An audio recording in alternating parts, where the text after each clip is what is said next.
This story was posted by Green Coconuts. To the woman who harassed me a few weeks ago, F you. This already happened a few weeks ago, but I can't get it out of my head and need to vent to someone. So, here I am, sharing my story. I work at a nightclub in my city. It's quite a popular nightclub and we get a lot of customers throughout the week. We are not like every other club in our city, since we are an Oktoberfest-themed bar. Naturally our staff wears appropriate outfits, the men wear lederhosen and the women wear dirndl dresses. Of course this attracts a lot of unwanted attention, but we have a zero tolerance for anything we don't feel comfortable with. On this particular night, I was working as a bartender. I was behind the bar, serving drinks, when suddenly a woman tried to climb over the bar to grab my boobs. Now, working at a bar I'm always aware of my surroundings and how close people are to me etc. But when you're behind the bar, that gives you like an 80 centimeters safe zone. It's a safe place, and I felt like that woman broke the invisible wall between us. I slapped her hand away and started yelling at her about my rights and how she shouldn't treat me that way. Then, when I turned away, I heard her say to her friend something along the lines of, "Why wear that if you don't want attention?" After that I needed to go to the staff room to take a small break and calm myself down. I was pretty upset at this point. My amazing boss made sure that the woman was kicked out of the bar, and later I heard that at the door she had started to question why she was thrown out. So the bouncer had simply asked her, "How would you feel if someone came to your workplace and did that?" You know what she answered? "That would never happen because I don't work a shit job like you guys." Okay, first of all, this is my fucking work outfit. I did not choose this dress. It is not my fault that this dress highlights my breasts. I am here to pour some vodka and have a good time. Second of all, you need to realize that it doesn't matter what you do for a living, it doesn't matter if I had my boobs completely out all night, you are not entitled to grab them. Working this job, I'm used to men coming too close or trying to get to second base with me at work. But it being a woman really affected me. I guess I always thought that women understand how it feels like and what we go through. I guess I was wrong. And now to the comment.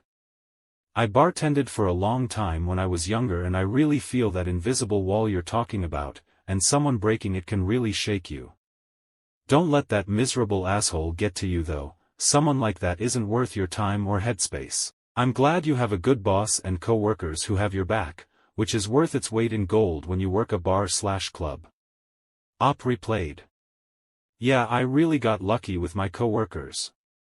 I mean the second I started to get upset they told me that I could go take a breather even though we were already understaffed and told me to take my time. Love them to death, love. Another person commented. Privilege and entitlement are universal, sorry to say. You were just a servant to her. And the worst part is I give even odds she doesn't even have a powerful, highly paid career and just likes to pretend. Op replayed. Well, since the day this happened we had a student party, I'd say that she is still in university.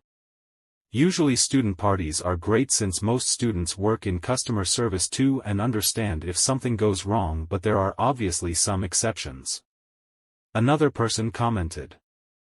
I've worked a few bars. In my experience women are much more likely to make some sort of inappropriate move on the bartenders than male patrons. I worked at more upper-class venues though. Op replayed. Because there's an implied double standard that it's not creepy when women do it. There's actually a married woman in my circle of friends that I drunkenly made out with when we first met.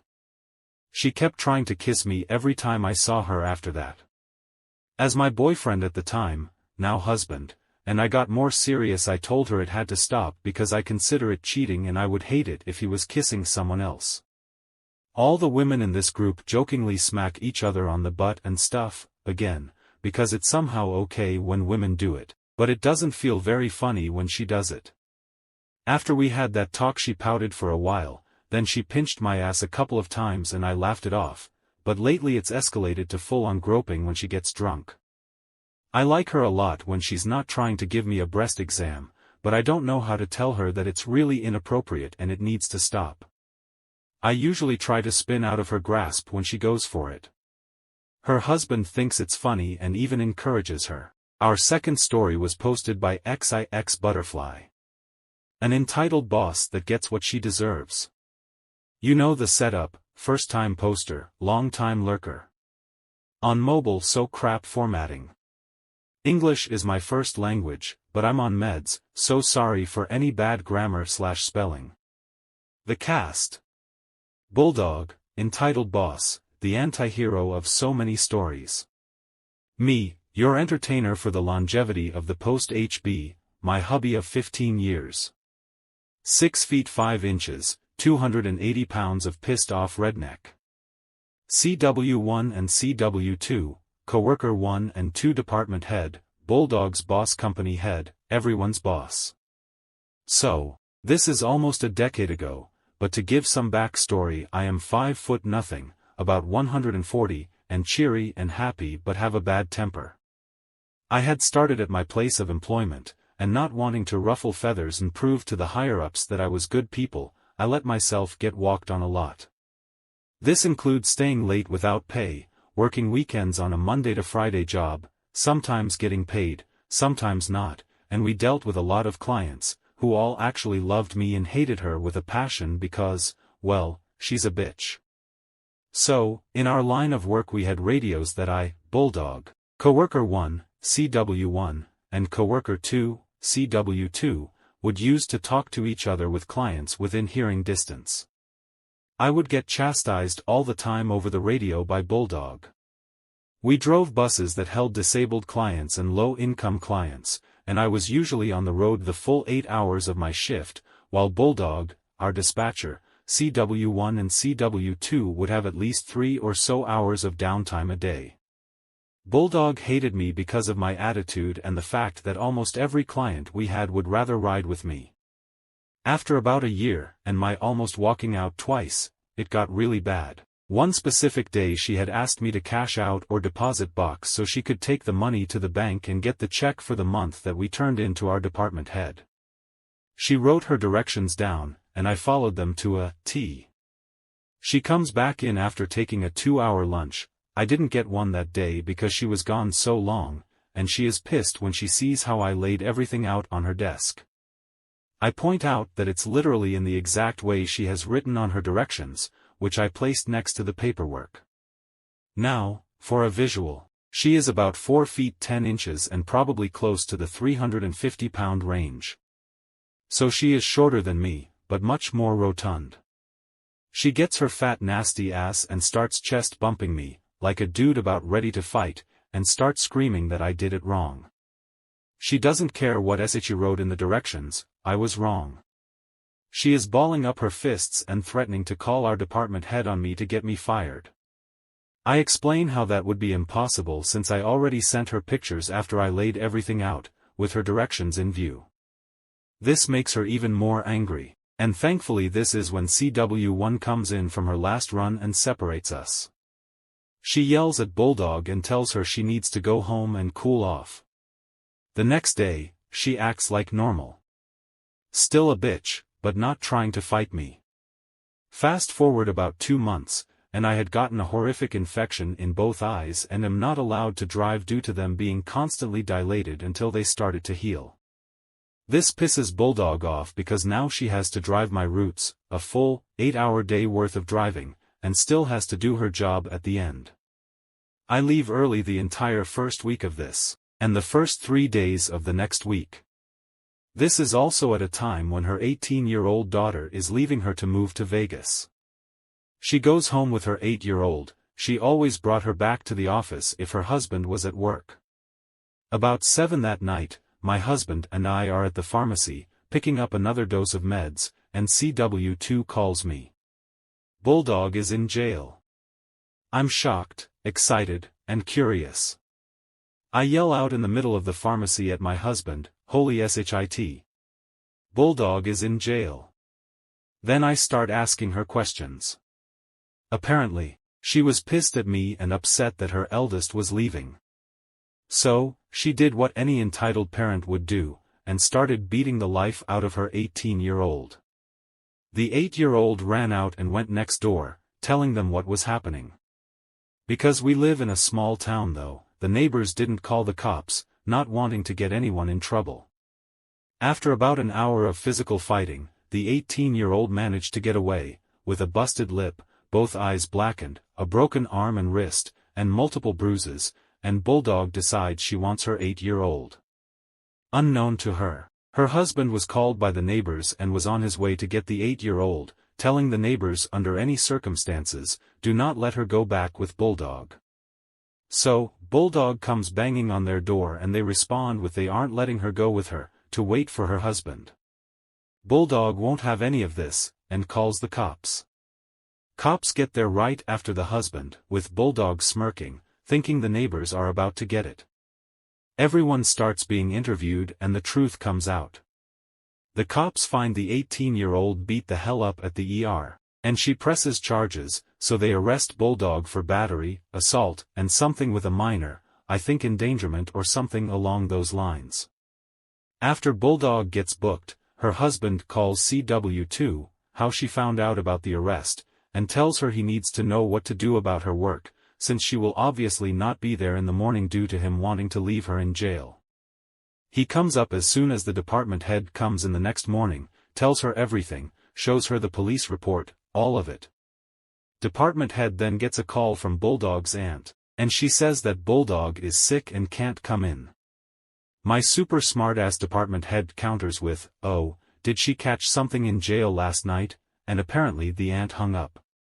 So now, the head of the whole company is going back through all the times I told him about her harassing me, calling me names over the radio, making me work over without pay, all of it, and starts asking around to anyone who may know anything, including clients.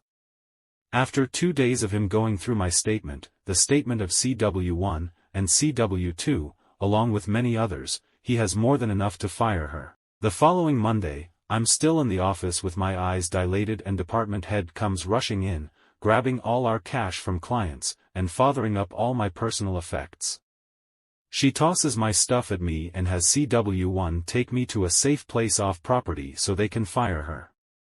I don't think I have ever been so happy over someone losing their job before. I have tons of stories about Bulldog and others if anyone is interested. Just as a nice little peace offering though, Bulldog has been in jail again for other things all stemming from her losing her job, so just ask and I will share. Thanks for putting up with me. And now to the comment. That sounds like a really shitty time. You are a great person for even being able to put up with that person for so long. Op replayed. I had to. I wanted to keep the full-time thing and all my benefits, as I have massive health issues and needed the insurance. I worked while my husband stayed with our kids until February of 17 when everything got really bad and I had to quit. I started in June of 2010 and she was fired in NOV of 2011, the 11th, yes I even remember the date. LOL, the best part is if I'm having a bad pain day my husband whips out one of her mug shots to make me laugh. Comment. At least you are able to laugh about it now and I'm glad that things got better from how that person acted to you. Another person commented. How many times has Bulldog landed in jail? Op replayed. This is one of my favorite topics. 3 total that I know about, one was for assault on her husband and the other was because she stole from an elderly person. Comment. How the hell does she keep getting out and then hired? The last story was posted by RAL 365. Entitled Boss mocks a death in my family, and later threatens me with blackmail when I tell him I'm quitting. A few years ago, I used to work at a local frozen yogurt place as a summer job. The customers were nice and friendly, and I always liked getting yogurt from that place anyway. My boss, however, a middle-aged man from South Korea, oh boy, he was something else. He used to be okay at first. He was firm in teaching me how to be a proper employee, and strongly valued hard work. I got along well with the customers. I did what was asked of me. I kept up to date with his schedule, even if it was short notice. The only issues I had were not understanding what my boss was saying through his thick accent, or smaller mistakes like not keeping busy when there were no customers. It got a little annoying at times, but it was a decent job overall. Nothing really egregious happened, until a month or so in. I got a phone call from my mom saying that my paternal grandfather, who we were close to, was in his last hours. He had been suffering from lung cancer, and my whole family was going to visit him at the hospital across town. I was still living with my folks at the time, so I called my boss, who was away that day, and told him I had to leave early because of this. His first reaction? "Oh my God," followed by an annoyed groan. He begrudgingly let me go, but was irritated that he had to find someone to cover my shift at the last minute. I was pretty surprised by his reaction, thinking sarcastically to myself, "Sorry, my grandfather's death is such an inconvenience for you." I didn't linger on it much beyond that, and spent the evening with a heartbreaking visit with all my immediate family, seeing my grandpa one last time. My grandpa passed away the same day I came back. I walked in with a blank expression, as if I'd just seen my dog get run over. My boss approached me, and I hoped he'd greet me along the lines of, "How was your trip?" or, "I'm sorry for your loss." Instead, he just looked down at me and said sternly, "You didn't clean the stools yesterday." He went on for several minutes lecturing me about the importance of getting my work done. I told him about my grandfather's death, but only acknowledged it for a solid 5 seconds. "I'm sorry that happened to you, but you still need to get your work done." There wasn't a hint of sympathy and understanding in his demeanor whatsoever. He viewed this whole incident as just one big annoyance for him instead of what it really was, a personal tragedy for someone else. That was the last straw for me. I kept on working as usual, but in my head, I was dead set on getting away from that insensitive prick. I really wanted to just quit on the spot, but I was too intimidated to make that kind of scene in front of him and other customers. A week or so later, I got a new job at a neighboring burger joint, and let my boss know that I'd be leaving in a few days. He then took me in his office, and the following conversation went something like this, complete with the nearly unintelligible accent. "Boss, why are you leaving?" "Me, I just think I'd be a better fit at this new job." "Boss, why aren't you giving me 2 weeks' notice?" "Me, sir, with all due respect, you only give me a few days' notice before giving me my next work schedule." "Boss, it doesn't matter. You're supposed to give me 2 weeks' notice." Picks up phone. "You want me to call, burger joint name redacted? You want me to let them know what a bad employee you are?" "Me, no. D8. "Boss, then you keep working for me. I've worked a lot of jobs over the years, never has any other employer had the gall to intimidate me into staying. I really wanted to just quit on the spot, but I instead waited until my first day at the burger joint before I was officially not working there anymore. I also promised I'd never eat at that yogurt location again.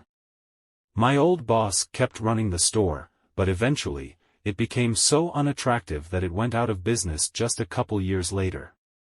I ran into my former boss a few times in public, and he didn't seem to change a bit, so I can only assume his bad attitude played some part of nobody going to his store anymore. To this day, I like to think of his business shutting down as long overdue karma for treating his employees like shit. TLDR, my old boss was a complete jerk about my grandfather's death, and threatened to leave me a bad review for my next employer. I quit, and he ended up going out of business. And now to the comment. Sorry for your loss. I know it's been a few years, but I know it never stops hurting. You went above and beyond what a lot of people in your position would do. I hope you have a better boss these days. Another person commented, I feel like he deserved more karma for that. It's not right.